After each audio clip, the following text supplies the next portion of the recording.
Cora, Taoiseach, as you well know, the Midlands has been hit by a tsunami really in terms of the proposed closure now of Bournemouth and ESB stations, particularly Loughree and Shannon Bridge. And basically we haven't had balanced regional development there despite the efforts of the government. It hasn't happened in North East Roscommon. Okay. Now our lifeline has been cut off. That's the reality. That was the lifeline for the last 70 years. And if I was to go around my own area, every second or third house we had a person employed in Bournemouth or ESB. Have you any hope that you can give me today in terms of what we can do for people in that region?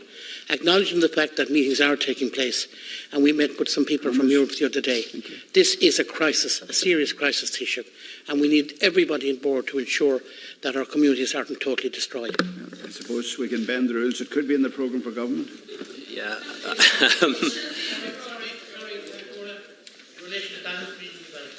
In the programme for government. Yeah, well, that is. So I'm happy to answer if you agree.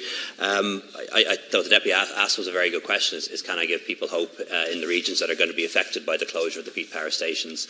And the answer is yes, I can. In my view, this is the first big test of just transition for our country. As a country, over the next couple of years, we're going to get out of burning peat. That's the right thing to do environmentally. But we need to make sure that the workers are looked after.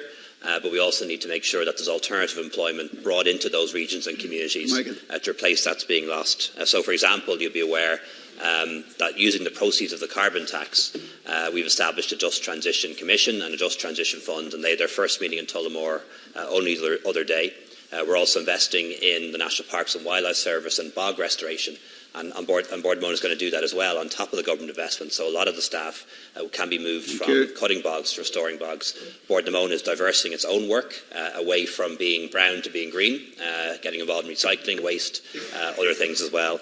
And as well as that, we're investing in the region in tourism, particularly the hidden heartlands in particular.